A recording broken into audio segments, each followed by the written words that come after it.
Hello and welcome. I'm Ben Kramer, Managing Director of the Crow Y program. I look forward to talking with you today on this presentation titled You're Live, What Now? The Personas of a Highly Functioning Business Systems Department.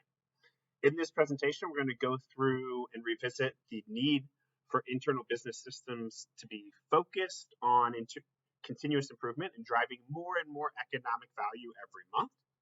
We're going to revisit what Crow would view as the 5 core objectives and charges of an internal business systems department of support, maintenance, ergonomic optimization, strategic optimizations, release optimizations. And then we're going to spend the majority of the time talking about, okay, what are the different task types we have? And based upon the different task types to drive forward every month, what are the different personas, different skill sets that we need to have on the team to be able to most effectively drive value from our business systems?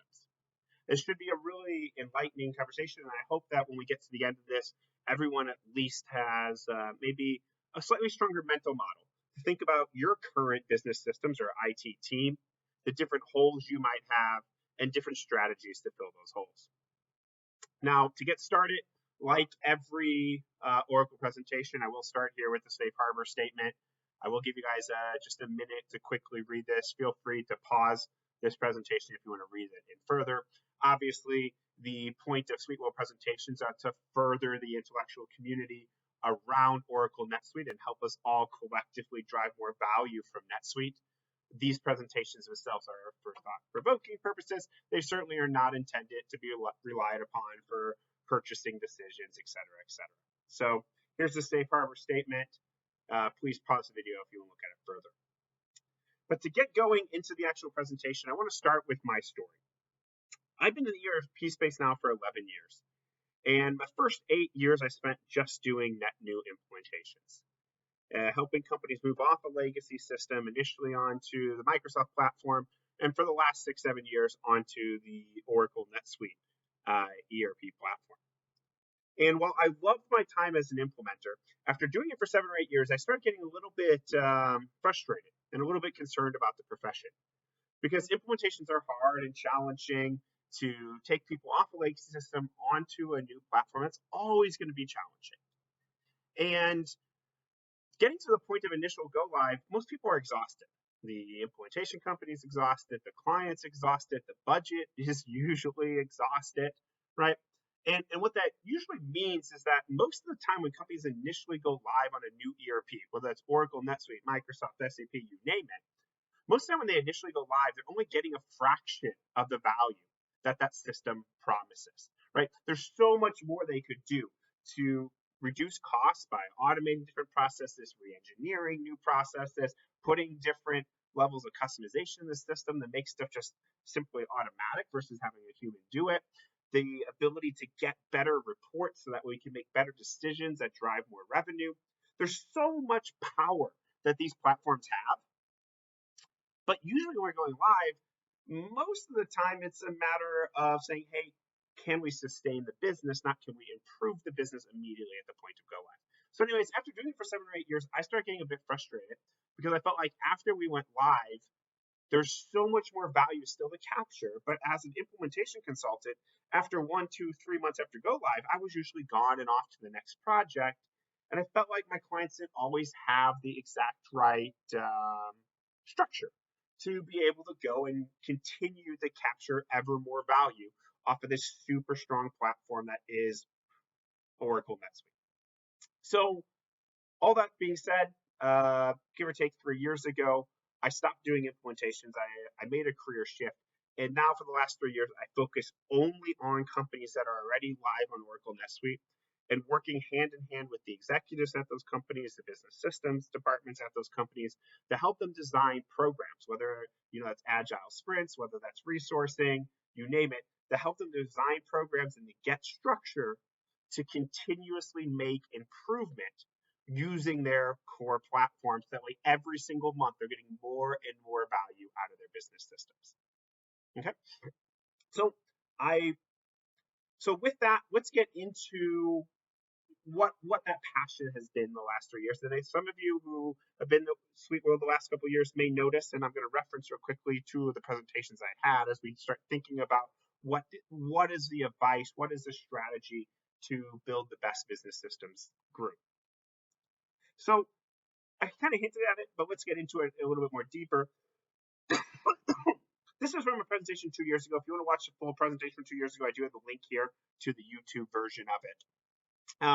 But give or take, when companies go live, what we see is about 30 to 50% of the theoretical value that Oracle NetSuite can bring to your business. You're going to get that at the day of go live, right?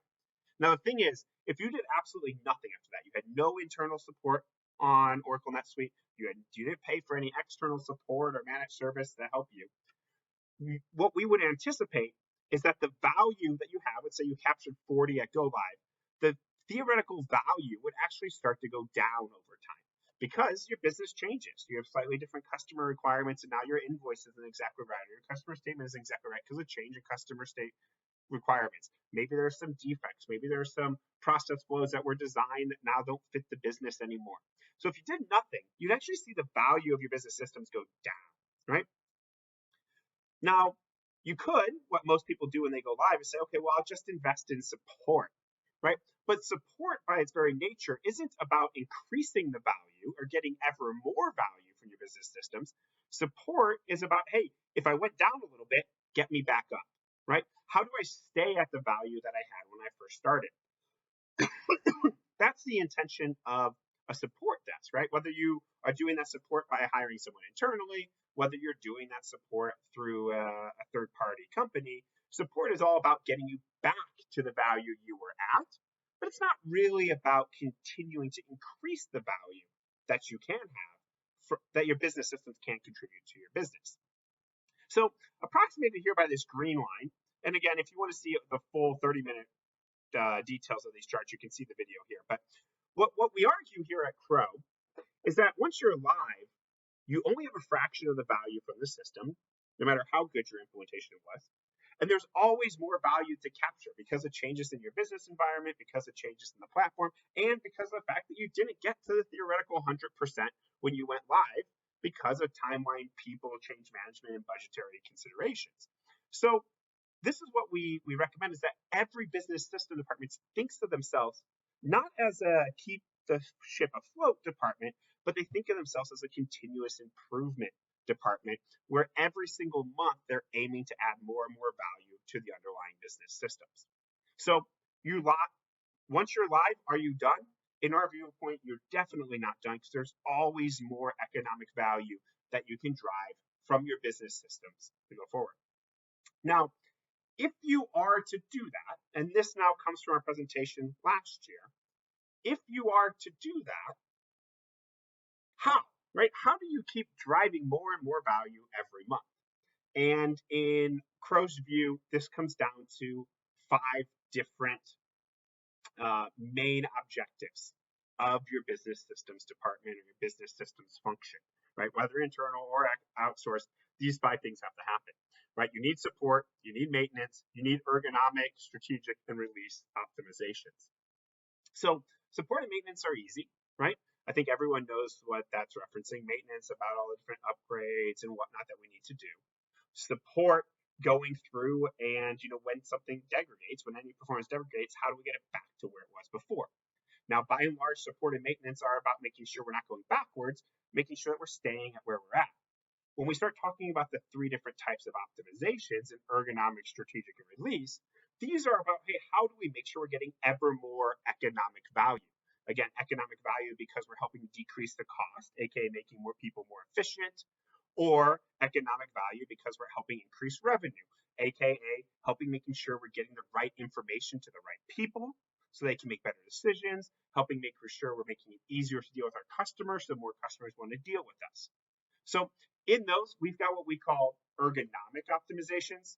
Ergonomic optimizations are, you can think of them as end user optimizations. They're how we're working with that person who's interacting with the system every day and going through and saying, okay, how can we automate this process? How can we design a better business process? How can we leverage standard functionality in a way, again, to help you be more efficient or to help you ultimately drive more customers and drive more sales. We have what we call strategic optimizations that your business systems department should be focused on. These strategic optimizations, these are about the fact that your business isn't static. No one's business is static. We live in a dynamic business environment, right? So the purpose of strategic optimizations is saying, hey, if every month or every quarter, or every year, your business is making strategic pivots into the type of product or the business model that's doing, well, then we also need to optimize NetSuite to align with those different strategic pivots to make sure we're using NetSuite in the right ways as the business evolves. And then finally, the last type of optimization that we argue business systems departments should really be focused on is what we call release optimizations. Release optimizations are all about the fact that Oracle improves NetSuite every 6 months, and there's a new major release. So there's two things with that we have to consider. First thing we have to consider is that we need to make, there's a lot of good, valuable stuff that Oracle's releasing. So how do we go and take the stuff that Oracle built and gave to us as a business for free? How do we go and take that and leverage that to drive value for the business? And the other thing around release optimizations is making sure that as Oracle shifts and changes their product, how are we making sure that we're leveraging Oracle in such a way, NetSuite in such a way that we're also staying aligned with the direction the system's going. So that way, 2, 3, 4, 5 years down the line, we don't get into a situation where we're using the system like this, Oracle's gone like that, and now we've got technical debt and the fear of re-implementation of at least specific modules, if not the whole thing. Okay, so again, last 2 years we were building up the concept, yes, we need continuous improvement. That should be your aim. Yes, here's the 5 things that your department should be thinking about between maintenance, support, and the different types of optimization. What we want to get into this year with our presentation is now saying, okay, well, how does resourcing look, right? Let's pretend, for the sake of the next 8 minutes here, let's pretend that we were the CIO or the executive at a very large company, a company with 3,000 employees. So we were able to have a business systems department of 10, 20, 30 people, okay? So if we were in such an environment, we were such a huge company, the question starts becoming, let me just move my image here a little bit so we can see. Well, that won't stay. The question starts becoming, what do we need to do? Okay, so I've got this on a couple of different things. First off, I got the different types of tasks that we need to do to be able to actually drive maintenance, support, and different optimizations. From on the left, very simple stuff like day-to-day support and data migration, new reports and customizations. To the right, more complicated things like strategic roadmaps, complex conceptual designs, integration and complex integrations and complex stakeholder management. Now, on this continuum from left to right, on the left side is the stuff that I'm saying is less expensive to do. Stuff on the right, I'm saying is more expensive to do. And why is that? Stuff on the left, we might be able to get away with somebody who has 0 to 1, 2, 3 years of experience in NetSuite to be able to effectively provide great support and great optimizations on that side. Now, stuff on the right here, this is going to require somebody who's got 10 plus years experience on Oracle NetSuite, right? To really properly be able to do those strategic things, those real complex designs, those real complex user management scenarios. So we got that split up. Typically what we're going to see, in NetSuite, if we hire someone with 1, 2 years of experience versus hiring someone 10 plus years experience, in general, the 10-year plus experience person is going to be 2, 3, 4 times more expensive than the person on the left. So that's something we got to think about, because when we talk about how do we economically solve this, just hiring the most senior person to do junior level work actually isn't the most economically efficient, presuming we've got the ability to hire a full department. And I'll talk about towards the end what happens if we don't have the ability to hire a full department, but let's just stay in this hypothetical that you're part of a large company. Also, as we look at these generic different tasks that your business systems team will need to do to actually drive continuous monthly improvement, I also got this on a scale of technical. So things down here towards the bottom are more technical in nature, meaning they require someone who likely has a computer science degree or is a self-taught developer, right? Someone who needs to be able to write code and read code and troubleshoot code, versus things towards the top on what we would traditionally consider more functional tasks, right? These are likely people who went to business school, right? People who are business systems analysts who have got the ability to understand the users in the warehousing department to the accounting department to manufacturing, right? Understand things like Lean Six Sigma and different accounting standards to effectively be able to support. Again, so functional. So we look at all this and say, okay, well, how do we economically get people with the right skill sets to do the right things on this chart for our business systems team? So I'll quickly run through here, how we see it here at Crow. In general, level 1 support, basic save searches, dashboards, reports, PDF printouts, a little bit of data type of work. This type of stuff can typically be done with someone for 0 to 2 years experience. Now, this might be someone you just hired out of college, like is true for most of the implementation firms. This might be someone who is in a different role at your organization, and you just went live and you said, hey, Brandy, would you be interested in switching over and helping work as a junior administrator or a junior analyst on NetSuite going forward? For all those types of people, they would fit in this 0 to 2 year bucket. Very economically efficient to do this, lower level NetSuite work. And again, when I say economically efficient, I'm saying, hey, the quality versus the cost, quality versus cost continuum would be quite well here.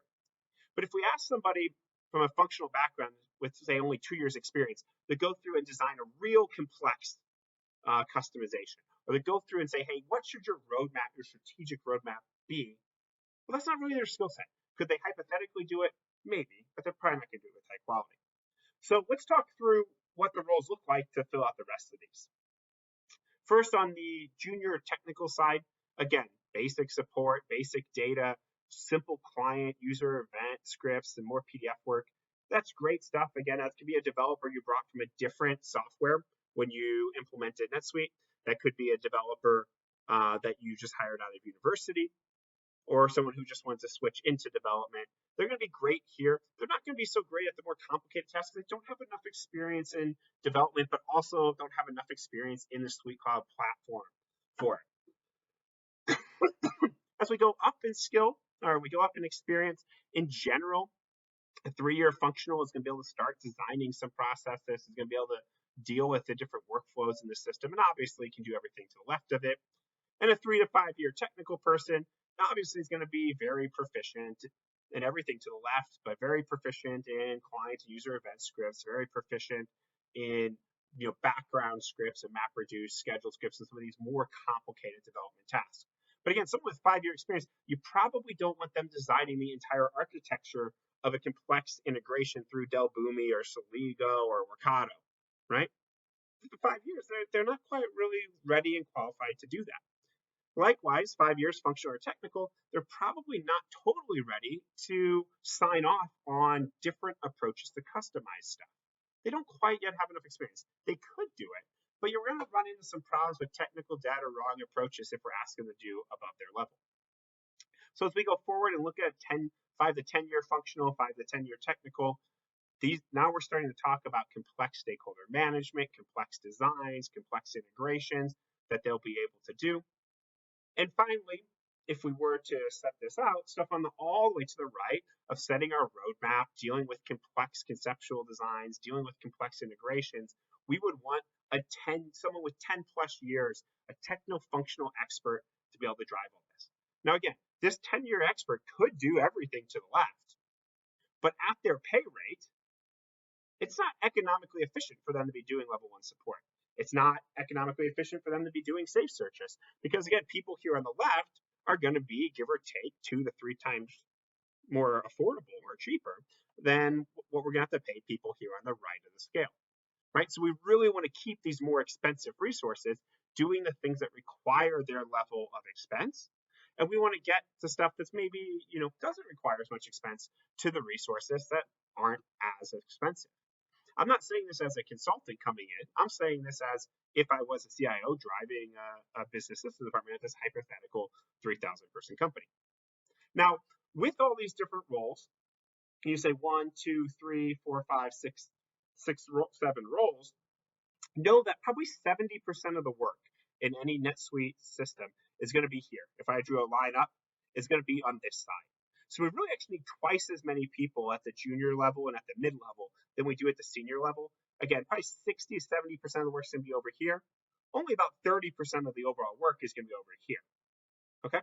So again, if we just hire the 10-year person for this, we're hiring them for 10, 20, 30% of the work. For the other 80% of the time, they're actually overskilled. That's bad in two ways. One, it's not economically efficient because you're paying more than you need to for the majority of the work over here. But two, this 10-year architect is going to start to get bored, right? Because they want to be dealing with challenging big questions. And if they get stuck doing day-to-day support, if they get stuck doing basic safe searches, they're likely not to stay long. Okay, anyways, I digress. We'll get into that more later. There's two other roles if we were to design our own business system, or two other personas that we would want. First off, with all these different levels of resources doing this different work, ideally we would want to wrap around what we call a scrum master. You can think of it as a project manager, but since we're in this continuous improvement agile mindset, we want to think of it as a scrum master. The scrum master here would be to keep them all synced up. Every month, this entire group's goal would be to drive more economic value from the business systems. How do we make sure they're all beating to the same drum? How do we make sure all the roadblocks are being cleared? That's the role of Scrum Master, overseeing it all. And then finally, in this type of construct, if we were again in this hypothetical company that could afford all of this, we would put a product owner on top of it. That product owner is likely to be the CFO or CIO, the person who's primarily responsible for the business systems, helping set and chart the course, helping communicate with the key stakeholders as to what's going to come next and how we're going to create more value. So this is the overall construct that we would want to have. Now, this was great. And in my hypothetical example of a 3,000 person company, wonderful. But if you listening to this video happen to be like the majority of companies who use NetSuite, you're not a 3,000 person company. You can't afford a business systems department of 1, 2, 3, 4, 5, 6, 7, 8, 9, 10, 11. You can't afford 11 different people just working on Oracle NetSuite. If you're like most NetSuite users, you're lucky if you can afford 1, 2, 3 people in the business systems department to actually drive you forward. So then the question becomes, how do we cover all of these different skill sets if we can only hire one person, if we can only hire 2 people, if we can only hire 3 people? How do I cover for all of this different levels? Excuse me. Again, as we've said, who would you hire if you could hire 1, if you could hire 2? If you hire a 10-year person, they're going to be overskilled for the 80% of tasks. And then overskilled means you're going to be overpaying. If you hire a junior person and ask them to do stuff above their level, you're not going to get, sure, you'll get your support and maintenance done, but you're not going to get that strategic value out of the system. You're not going to keep adding more and more value every month. If you hire somebody in the middle, you're going to have them be both overskilled for a good portion, but also still underqualified for a good portion too. So this question really becomes, how do you actually, how do you solve for that? And I told you my story at the beginning of this presentation. I was 8 years into my career. I was doing a couple implementations. And I had a client. For the sake of this presentation, I'm going to name him Ryan. And he came to me towards the end of the implementation and said, hey, Ben, what am I going to do? Right? I've got budget. He had 1 business analyst. He said, I got budget to hire 1 more person to help drive NetSuite forward. I don't know what to hire because I don't overhire, underhire from a skill set perspective, technical, functional. How am I actually going to solve this with just 1 more person to help move us forward? At the same time, I had another client, also at a relatively, large, fast-growing company. Her name was Shivani, asking me the same questions. And one day, Ryan came to me and said, hey, Ben, you know what? Support models aren't going to cut it for me. Managed service isn't going to cut it for me. I'm not sure I can't hire everybody I need. But hey, Ben, you at Crow have a lot of implementations going on at a time, right? What, 20, 30 different implementations going on at a time. Do you think you could put me in contact with 7 or 8 of your other customers? And I could work with the 7 or 8 other customers in like a cooperative or a co-op perspective. where I hired one NetSuite person, they all hired one NetSuite person. So together we could get a team of 8, 9 different NetSuite people, and we could use that team of 9 together as a cooperative to drive us forward. And this is really what Ryan and then ultimately Shivani were initially pushing me on, saying, Ben, how do I get into this type of co-op? Can you help design this type of co-op for me? So that way I can be part of this pool. So I've got access to junior people, senior people. They act as if they're just my employee. They're just part of my team. Financially, it just costs. But I've got the access and the knowledge and the team to be able to do all this for me. And what Ryan was pushing for, again, is that he wanted to pay for just the cost of one average NetSuite hire, wanted to work with 9 other companies in a co-op model for support, maintenance, and continuous improvement.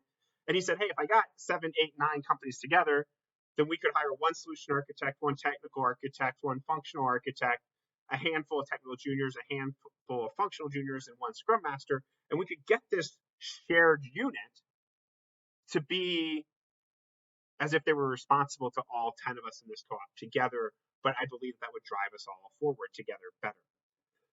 And I remember talking with Ryan and saying, Ryan, that sounds awesome. I was like, Ryan, that sounds exactly like what all my clients would need. But no such type of cooperative exists where you could just pay that cost and get access to these people and have them. Your options are hire one person, get an ad hoc support, or go through a traditional managed service that's maybe the closest, but that's still not what you're saying here. And you're certainly not paying just the cost of a normal employee on a managed service. So anyways, lo and behold, 3 years ago, working together very closely with my client Ryan and my client Shivani, they pushed me and said, Ben, could you put together a similar co-op? Right? Could you put together and run this type of program where we just pay one person, but you got that team and that team just services a set number, give or take 10 clients, but they act as if they're employees at all 10. And lo and behold, that is how, in the last 3 years, we've been going about solving that problem. I started this program called Crow Y-Hire with a handful of other people at Crow. And in this program, we do exactly that. So we get together a group of 12 people, some with 10 plus year experience, some with, freshers, and everyone in between. That 12-person team is fully embedded at all 10 co-op companies, are the 10 companies that they work for. A group of 12 really works for only about 10 companies total, and we have multiple different teams of 12 that do it. To the companies in the co-op, we just charge them the exact same as one internal hire.